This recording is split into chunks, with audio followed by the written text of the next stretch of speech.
saya harus bisa berbagi dengan yang lain. Dukanya paling manja aja sih, karena biasanya tuh persiapannya itu capek banget. Persiapannya yang bikin capek. Kalau trainingnya sendiri fun, menyenangkan dan asik dan cepet, sesuai dengan waktunya selesai. Tapi membuat persiapannya itu bisa sampai nggak tidur. Itu kadang-kadang tuh sampai yang, aduh aku kok capek ya gitu, sampai harus mendetailkan yang kita persiapkan ya. Itu sampai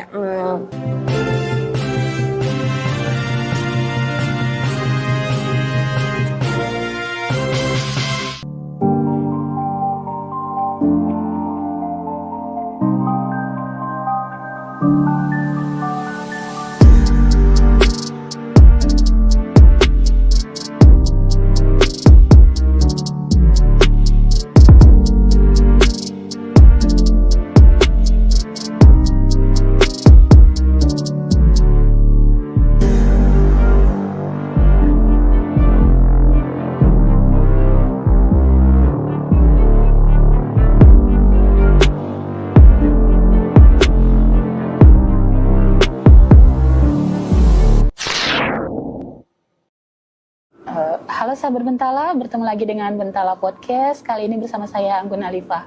Hari ini saya bersama dengan salah seorang narasumber, yaitu Mbak Ayu Purwaningsih dari DW Academy. Halo Mbak Ayu, apa kabar? baik, seneng banget ini di Riau. Cuacanya pas lagi enak-enaknya nih. Iya nih, lagi banyak perubahan cuaca ya.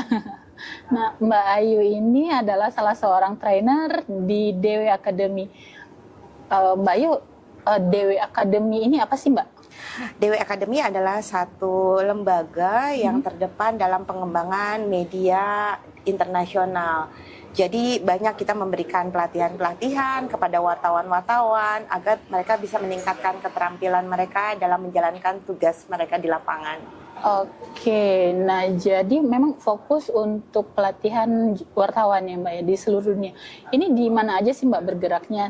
Sebetulnya ada di banyak negara ya, tapi kalau saya sendiri khususnya bekerja sama dengan kawan-kawan yang dari Bangladesh, Pakistan, dan India, karena kita punya topik yang sama, isu yang sama yaitu isu lingkungan. Dan di Riau untuk tahun ini adalah pelatihan yang kedua untuk tema lingkungan tersebut. Oke, nah fokus isu dari DW Academy yang diberikan pelatihan kepada teman-teman jurnalis di seluruh dunia ini apa aja sih Mbak? Oh, macam-macam, ada media literasi, tergantung kebutuhan dari wilayah itu sendiri. Nah, kalau misalnya di negara yang saya sebutkan terakhir itu Bangladesh, Pakistan, India, dan Indonesia punya kemiripan untuk isu lingkungannya karena sama-sama menghadapi bagaimana perubahan cuaca, El Nino, dan lain sebagainya. Oke, nah kalau untuk modul dari pembelajaran di DW Academy itu seperti apa Mbak? Itu yang cukup unik ya, dan bolak-balik kalau misalnya kita menyelenggarakan pelatihan, banyak dari peserta gitu ya feedbacknya ke kita, atau juga dari organisasi yang bekerja sama-sama kita, atau juga trainer-trainer lokal yang juga ikut bergabung dalam pelatihan. Mereka bilang bagaimana cara pengajarannya berbeda dengan pelatihan-pelatihan lain. Mungkin di pelatihan-pelatihan lain itu banyak sekali presentasi, kemudian pesertanya mendengarkan gitu, meskipun ada diskusi dan lain sebagainya. Kalau kita tuh lebih ke sangat dinamis gitu, bergerak terus, dan kita bisa dalam beberapa jam pelatihan itu mulai dari bukan hanya presentasi tapi juga kerja kelompok dengan menggunakan meta card dan juga flip chart. Jadi bagaimana dari peserta itu sendiri timbul keaktifan, dan apabila ada peserta yang biasanya kan ada orang yang lebih introvert atau juga pasif ya, itu tidak merasa ditinggalkan, tetap bisa ikut terlibat. Jadi semuanya bersama-sama seperti belajar sambil bermain, dan itu dinamis sekali.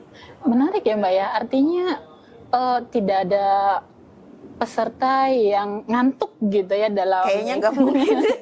Sampai detik ini sih belum pernah gitu ya, karena pasti ada aja nanti bahkan bisa main teater di dalam pelatihan itu sendiri, atau juga mungkin kerja kelompoknya itu lebih yang bergerak gitu ya, banyak dengan gerakan-gerakan, dan itu bikin orang nggak ngantuk sih. Oke, nah sejauh ini udah berapa kali sih Mbak kita adain pelatihan untuk jurnalis yang dengan tema lingkungan ini? Kalau dari DW Academy sendiri, sebetulnya sejak 2018 untuk pertama kalinya mulai untuk mengadakan pelatihan di Indonesia. Itu yang pertama ya, 2018. Waktu itu temanya tuh tentang keragaman, tentang bagaimana media bisa memberitakan dengan baik apabila terjadi misalnya mengantisipasi konflik ya, supaya tidak terjadi konflik antar agama, supaya tidak terjadi konflik antar etnis, nah semacam itu. Nah itu tahun 2018 awal muasalnya. Nah ternyata dari DW Academy sendiri puas dengan kerjasamanya dan pelatihan tersebut. Kemudian dilanjutkan lagi tahun 2020 kalau nggak salah ya, itu pas pandemi jadi terpaksa online. Nah online kita juga mengadakan pelatihan trauma, topiknya waktu itu pesertanya cukup banyak ya, puluhan waktu itu.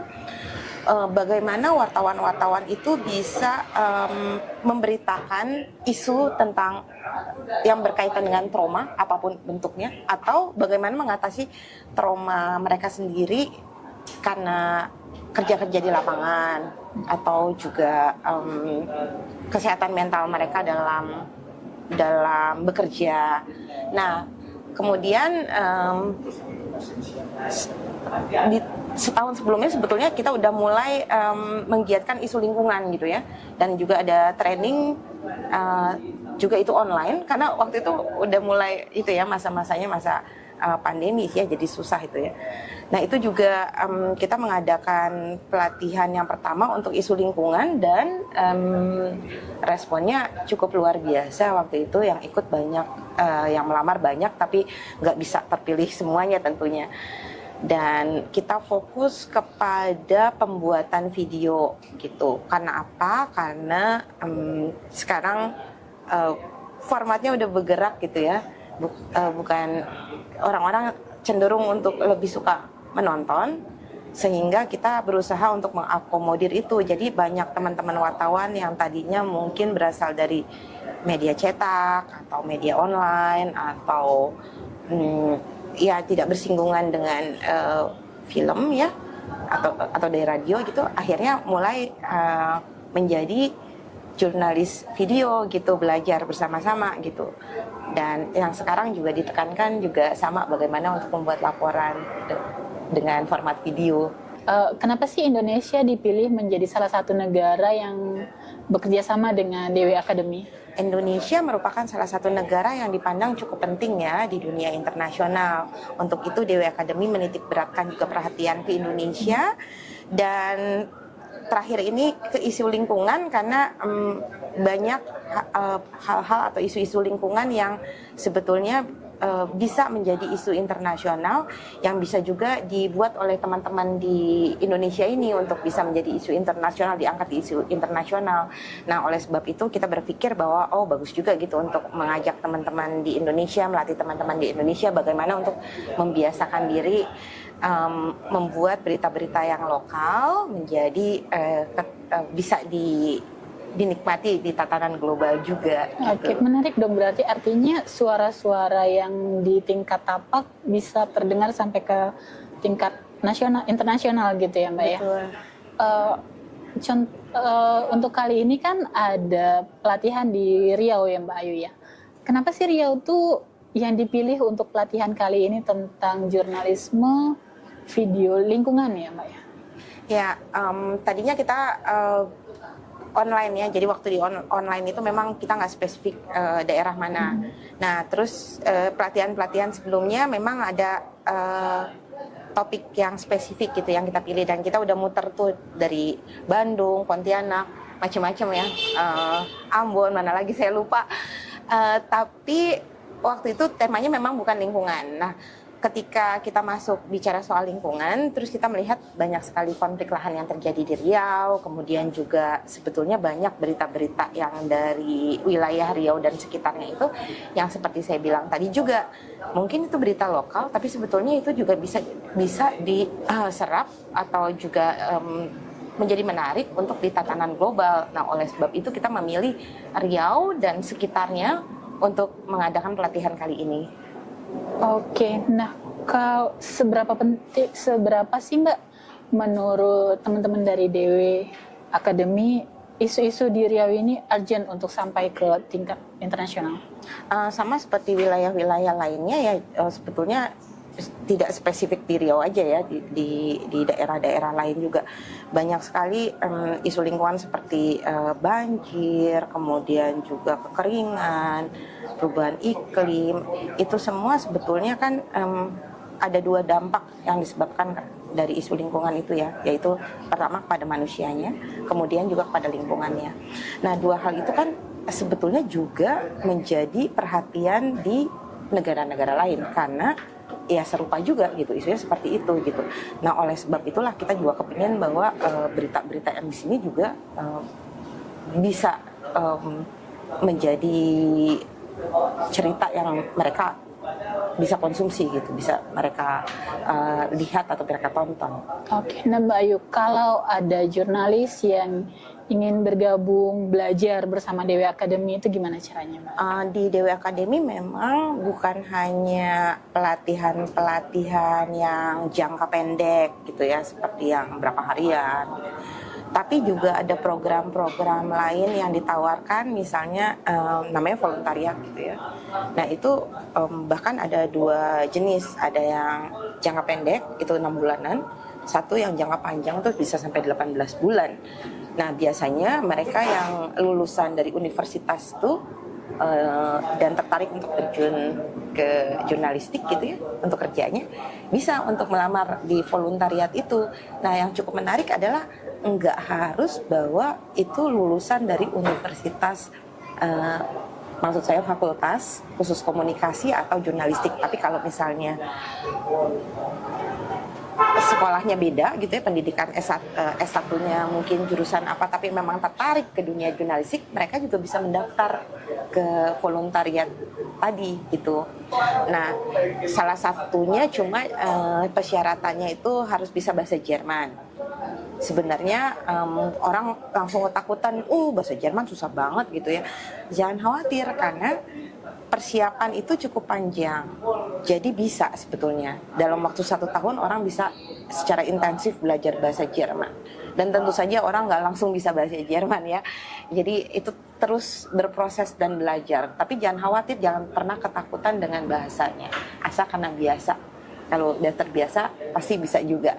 Nah, selain itu juga ada tawaran untuk mereka yang mau melanjutkan studi ke jenjang S2 atau master di bidang media. Nah, di situ juga cukup menarik ya, karena kerjasamanya bukan hanya DW Akademi, tapi juga dengan sekolah tinggi ya di sana dan juga Universitas Bonn. Jadi tiga lembaga kerjasama untuk menghasilkan satu lulusan master di bidang media. Oke, artinya tidak hanya kursus jangka pendek gitu, pelatihan jangka pendek ya Mbak ya. Tapi kalau misalnya seperti kegiatan kita kali ini kan kita melibatkan teman-teman wartawan dari daerah yang ikut kursus pelatihan jangka pendek. Nah, itu gimana programnya Mbak? Nah, kalau yang program jangka pendek memang banyak gitu ya. Nah, cuma saya selalu biasanya ngajak teman-teman yang program jangka pendek ini, kenapa nggak coba sih untuk program yang cukup jangka panjang gitu ya, itu bisa dicoba juga gitu. Jadi bukan hanya yang program-program jangka pendek. Cuma yang cukup menarik juga dari beberapa kawan-kawan yang pernah mengikuti pelatihan DW Academy, ketika ada pelatihan lagi untuk tingkat yang lebih tinggi seperti yang di Riau ini kan tingkatannya tinggi ya, ikut lagi. Nah, itu kelihatan perkembangannya, perubahannya, terutama dalam membuat pitch atau proposal ide cerita dan juga storyboard. Storyboard itu adalah bagaimana untuk bisa membuat sekuen adegan-adegan di dalam film itu. Nah itu menarik karena awalnya mungkin nggak begitu bisa untuk membuat proposal meskipun ide ceritanya tuh menarik-menarik. Banyak banget cerita-cerita yang sebenarnya sangat menarik yang mereka tawarkan, peserta tawarkan, tapi karena mereka nggak bisa membuat proposalnya dengan fokus, jadi orang merasa berita itu tidak penting, padahal itu menarik dan penting. Nah itu terlihat perkembangannya dari lulusan yang tahun berapa gitu ya, terus kita lihat lagi yang sekarang ikut, wah luar biasa sekali. Tantangan dari Dewi Academy sendiri untuk melakukan pelatihan ke teman-teman jurnalis di berbagai negara itu gimana, Mbak? Tantangannya mungkin satu sama lain tidak jauh berbeda ya, karena ini secara kebetulan aja ya, saya salah satu trainer Indonesia gitu ya. Nah biasanya juga banyak kawan-kawan trainer lainnya itu kan mereka bukan berasal dari Indonesia gitu ya, dari Jerman, kebanyakan dari Jerman gitu. Atau negara lain dari negara-negara di Eropa Timur bahkan ya. Nah itu kan butuh bagaimana pengertian atau juga memahami perspektif dari negara lain yang kita ajar budaya di situ gitu. Jadi mereka juga harus sebelum terjun ke lapangan mereka harus biasanya riset tuh, kita ngadain konsultasi dulu kalau ke daerah ini sepertinya situasinya seperti apa, karena perspektif barat misalnya tuh kadang-kadang nggak bisa, agak berbeda gitu dengan perspektif di mana negara yang dikunjunginya di Indonesia misalnya. Nah itu butuh penyesuaian kan, nggak bisa langsung terjun langsung gitu ke situ.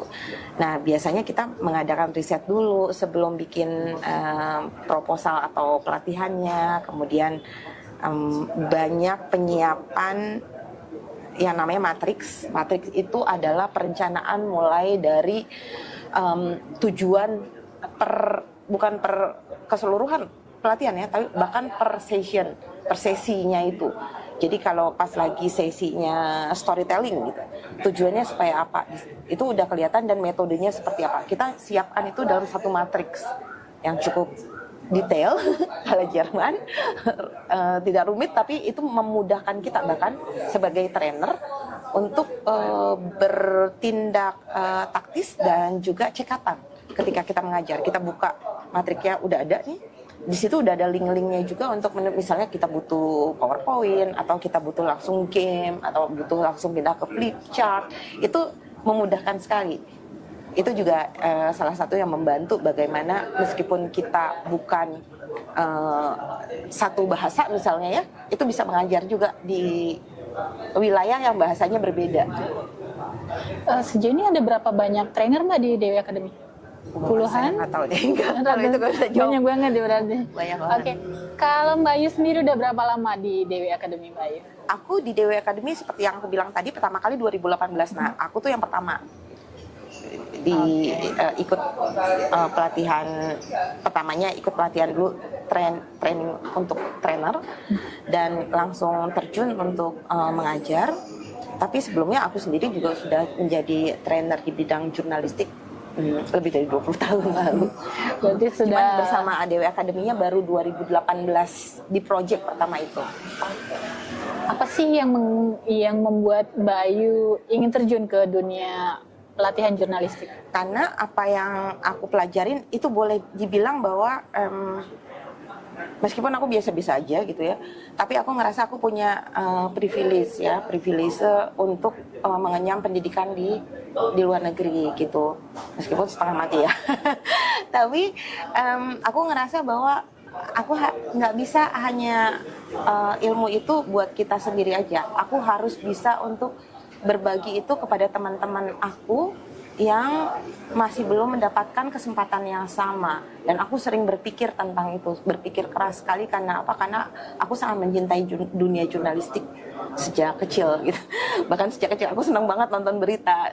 Dan akhirnya aku berhasil jadi wartawan di Jerman. Kemudian aku pikir ya teman-teman kita, terutama di daerah, saudara-saudara kita di daerah yang kesulitan mendapatkan akses pendidikan, yang itu yang menjadi betul-betul perhatian aku ketika waktu DW Academy menawarkan gitu ya untuk kerjasama, bisa nggak Ayu jadi project manager, jadi trainer kita gitu untuk ngajar jurnalistik. Aku bilang oke, boleh aja, tapi mohon diperhatikan teman-temanku di daerah gitu. Jadi jangan hanya untuk di pusat saja, karena jauh yang sangat atau lebih membutuhkan adalah kawan-kawan di daerah begitu. Oke, kalau dari Mbak Ayu sendiri selama menjadi trainer jurnalis, apa sih suka dukanya Mbak Ayu? Banyak sukanya ya. Banyak Setiap sukanya kali, ya. Udah bikin perencanaan, setiap kali udah membuat perencanaan, hati saya tuh langsung udah berpikir bakal ketemu lagi teman lama, teman baru, dan banyak keasikan-keasikan unik yang selalu saya dapatkan ketika mengajar, keunikan-keunikan dan juga pribadi-pribadi yang baru. Karena saya sangat suka dengan berbagai tipe manusia gitu ya. Ada yang unik, ada yang lucu, ada yang segala macam, dan bagaimana kita bisa akhirnya setelah pelatihan itu usai, pertemanan itu tetap terjalin. Seperti misalnya di Riau, saya nggak nyangka ada teman-teman dari peserta waktu pelatihan di Palembang, beberapa ketemu lagi dan kita tuh masih berteman baik gitu, dan kita melihat perkembangan mereka gitu. Hati saya tuh langsung seneng banget, senengnya tuh udah nggak terkira. Oke, kalau yang menjadi dukanya sendiri gimana? Itu kan tadi banyak senengnya ya, ketemu banyak teman, ketemu saudara baru mungkin. Tapi ada nggak sih yang bikin dukanya atau bahkan nyesel masuk ke dunia seperti ini? Nggak pernah nyesel. Itu malahan mimpi saya gitu ya, bahwa saya harus bisa berbagi dengan yang lain. Dukanya paling manja aja sih, karena biasanya tuh persiapannya itu capek banget. Persiapannya yang bikin capek. Kalau trainingnya sendiri fun, menyenangkan dan asik dan cepet, sesuai dengan waktunya selesai. Tapi membuat persiapannya itu bisa sampai nggak tidur. Itu kadang-kadang tuh sampai yang, aduh aku kok capek ya gitu, sampai harus mendetailkan yang kita persiapkan ya. Itu sampai banyak modul itu kan dari bahasa Jerman dan bahasa Inggris ya. Itu bukan bahasa tutur saya gitu, sebetulnya bukan bahasa ibu gitu ya. Nah itu semua kan harus diterjemahkan, dan bukan diterjemahkan, diadaptasi gitu. Jadi itu butuh, dan kita pelajarin lagi, jadi butuh proses belajar di situ gitu ya. Nah itu biasanya persiapan untuk pembuatan matriknya sendiri itu bisa sampai berhari-hari gitu ya, bisa sampai berminggu-minggu. Nah itu baru matriksnya. Belum lagi sebelumnya itu untuk proposalnya sendiri, kita kan harus tahu ini proposal ini tentang apa gitu, topik yang mau dibawa. Nah itu sih ya, keletihannya kadang-kadang keletihan yang luar biasa gitu ya, sampai begadang-begadang. Cuman itu sangat terbayarkan dengan keasikan ketika udah tiba di lokasi pelatihan, ketemu muka-muka baru, ketemu teman-teman lama. Nah itu luar biasa sih Anggun. Selain untuk membagikan ilmu kepada teman-teman jurnalis, apa sih misi pribadinya Mbak Ayu untuk kegiatan ini? Misi pribadi seperti yang saya bilang tadi, betul-betul saya dari dulu ya sangat concern, terutama bukannya yang Indonesia bagian barat tidak penting, tentu saja penting ya, tapi teman-teman yang di timur, karena bertahun-tahun mereka itu termarginalkan ya dari beberapa dekade, sehingga untuk akses pendidikan juga mereka kesulitan, padahal banyak teman-teman yang pintar dapat kesempatan. Mereka itu harusnya juga mendapatkan kesempatan yang sama gitu kan. Nah itu yang betul-betul sangat mendorong saya untuk bisa membuka menjadi jalan akses buat mereka untuk bisa mendapatkan akses pendidikan itu gitu. Pengalaman paling berkesan selama menjadi trainer apa Mbak Ayu? Aduh banyak, itu sulit nih pertanyaannya. Kalau kali ini kita itu ya berteman dengan bagaimana memperlakukan gajah gitu ya, karena kita ketemu sama gajah gitu, dan ternyata gajah itu punya kepribadian yang unik. Kita harus betul-betul berinteraksi dengan penuh perasaan. Nah ya itu juga salah satu yang unik ya kali ini untuk pelatihan di Riau ya. Nah sebelumnya juga banyak sih yang mungkin juga bagaimana mengatasi. Saya ngelihat bahwa kadang-kadang ada juga peserta yang tidak cocok satu sama lain, misalnya karena perbedaan budaya atau apa, dan itu kadang bisa menimbulkan konflik dan harus bisa mengatasi itu gitu. Nah, itu juga jadi tantangannya. Oke, sebelumnya pernah datang ke Riau Mbak Ayu? Sebelum kali ini? Belum. Kali pertama ya? Gimana kesannya dengan kondisi dari Riau ini? Riau pertama langsung datang panas banget, benar-benar panas. Tapi menyenangkan, teman-teman di sini gitu ya. Pribadinya sangat hangat gitu ya, menyambut. Bahkan saya baru nyampe gitu, tiba-tiba ada yang negur dan kita jadi kenalan, langsung berteman gitu. Dan yang jelas makanannya enak banget. Bakal balik ke Riau lagi nggak Mbak Ayu? Pasti harus berusaha ke Riau lagi. Oke. Ada pesan yang ingin disampaikan untuk teman-teman jurnalis yang mungkin ingin belajar bersama Dewi Academy atau jurnalis lingkungan lainnya gitu Mbak Ayu? Yang jelas bahwa setiap kali saya memberi pelatihan di dimanapun itu ya, bukan hanya saya memberikan sesuatu kepada teman-teman wartawan, tapi saya juga selalu mendapatkan sesuatu. Jadi intinya adalah menjadi jurnalis merupakan proses belajar yang tidak ada habisnya gitu. Meskipun sudah tua gitu ya, tapi saya sendiri selalu kepingin untuk mempelajari hal-hal yang baru, dan saya berharap teman-teman juga begitu gitu. Jangan khawatir ketinggalan. Kalau kita mau gitu ya untuk mempelajari sesuatu, sekarang aksesnya jauh lebih mudah, bahkan ya dengan beberapa hal bahkan kita bisa otodidak untuk belajar, seperti Geographic Information System GIS, itu aksesnya banyak banget untuk belajar itu, dan juga ada platform-platform yang gratis yang bisa digunain oleh teman-teman. Nah, hal-hal semacam itu yang harus terus jadi keinginan untuk bisa maju dan berkembang apabila mencintai profesinya.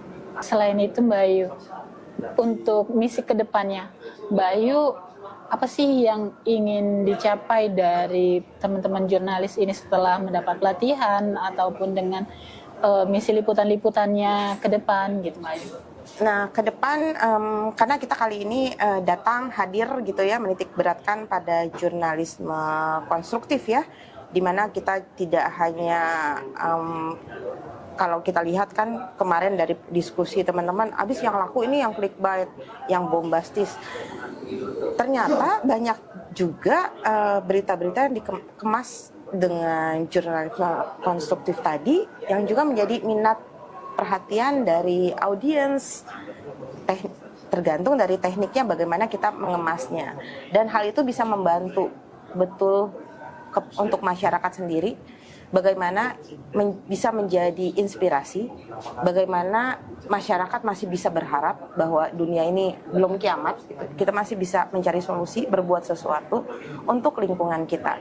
Nah, tapi catatannya harus tetap setia tentu saja dengan etika jurnalisme dan tetap kritis tentunya. Satu lagi Mbak Ayu, terakhir, apa sih tips dari Mbak Ayu untuk membuat konten lingkungan itu lebih menarik? Kalau misalnya selama ini banyak media-media pikir isu lingkungan nggak menarik gitu ya, kurang seksi, kurang bisa menjual.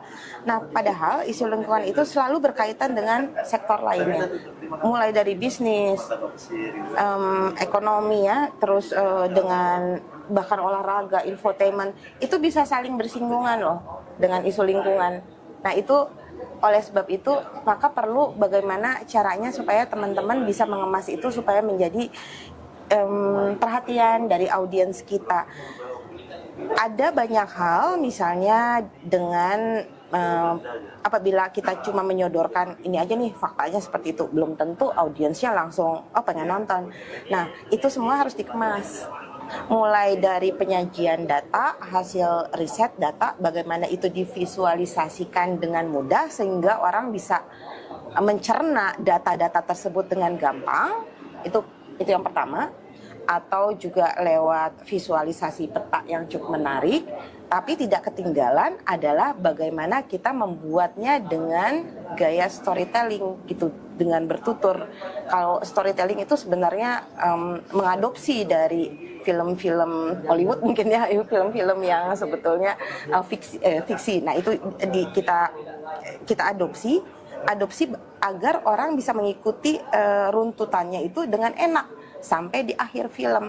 Nah, jadi bukan cuma satu hal, banyak elemen yang harus bisa kita satukan di dalam film itu sendiri. Karena kalau misalnya cuma nyodorin data-data ilmiah, fakta, ya orang mungkin kebosenan ya, dan itu tidak cukup.